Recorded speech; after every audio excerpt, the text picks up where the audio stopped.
రవ్వ లడ్డు అయితే చాలా బాగా వచ్చింది. హలో అండి, నమస్తే అందరికి, welcome to my mini world. ఈరోజు అయితే నేను ఒక టేస్టీ అండ్ స్వీట్ రెసిపీ చేస్తున్నాను. అదేంటి అనుకుంటున్నారా? టేస్టీ రవ్వ లడ్డూలండి. అది ఎలా చేయాలి పర్ఫెక్ట్ కొలతలతో విత్ సీక్రెట్ టిప్స్తో కూడా చెప్తాను. ఎలా చేయాలో తెలుసుకోవాలి అంటే వీడియో చివరి వరకు చేసేయండి.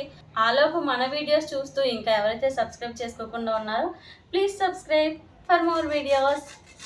దీనికోసం ఇప్పుడు మనం ఒక కప్పు ఎండు కొబ్బరి తురుముకుంటున్నాం. ముందుగా స్టవ్ ఆన్ చేసుకొని ఒక కడాయి పెట్టుకొని కొద్దిగా నెయ్యిని వేసుకొని నెయ్యి వేడెక్కి కరిగిన తర్వాత ఒక కప్పు వరకు తురిమిన ఎండు కొబ్బరి అయితే తీసుకున్నాను. వీడియోలో చూపిస్తున్నట్లు బాగా వేగి గోల్డెన్ బ్రౌన్ కలర్ వచ్చేంత వరకు వేయించుకోవాలి. ఈ కొబ్బరి తురుము వేగే గ్యాప్లో ఒక కప్లో అయితే పాలని తీసుకుని వేడి చేసుకుంటున్నాను. మనం దేవుడి దగ్గర కొట్టిన కొబ్బరి వేస్ట్ అవ్వకుండా కొద్దిగా రవ్వ ఉంటే ఈ విధంగా చేసుకుంటే చాలా sweet and tasty healthy recipes తయారు చేసుకోవచ్చు. ఇప్పుడు ఈ గ్లాస్తో 3 గ్లాసులు రవ్వని తీసుకొని కొద్దిగా నెయ్యి వేసుకొని అదే కడాయిలో బాగా వేయించుకోవాలి. పూర్వం ఒకప్పుడు రవ్వ పంచదార శత్రువులుగా ఉండేవంట.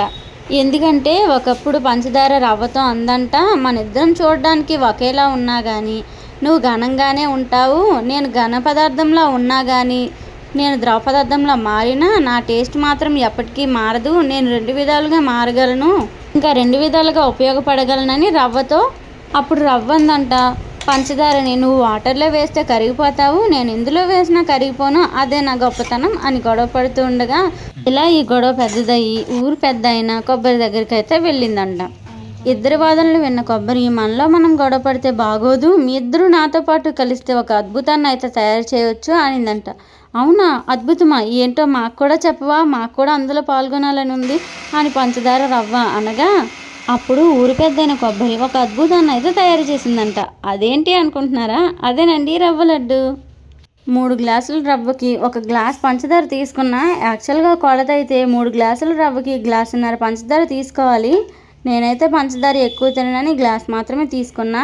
ఆ వేయించిన రవ్వ, వేయించిన కొబ్బరి ఇంకా పంచదార అందులోనే 2 యాలకులు వేసి బాగా గ్రైండ్ చేసిన తర్వాత ఈ మిశ్రమంలోనే కలిపి బాగా చల్లారేంత వరకు వెయిట్ చేయాలి.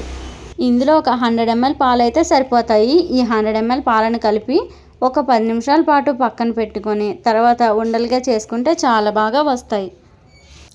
ఇలా ఈ రవ్వకి పంచదారకి గొడవ అవ్వడం ఏంటో కానీ మనం ఇంత మంచి అద్భుతమైన స్వీట్ని అయితే తినగలుగుతున్నాము.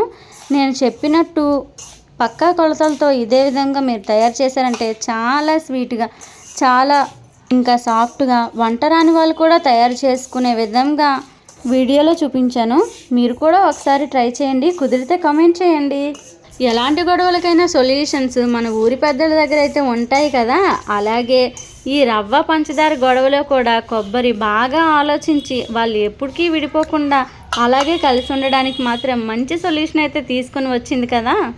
ఈ రవ్వని కొబ్బరిని వేయించడం పక్కన పెడితే మనం మరిగించిన పాలని బాగా కాచిన తర్వాత బాగా చల్లారిన తర్వాత గోరువెచ్చగా ఉన్నప్పుడు మాత్రమే చూసుకుంటూ ఎక్కువ కాకుండా తక్కువ కాకుండా సరిగ్గా కలుపుకోవాలి. అలాగైతేనే మన రవ్వ లడ్డు చాలా బాగా వస్తుంది.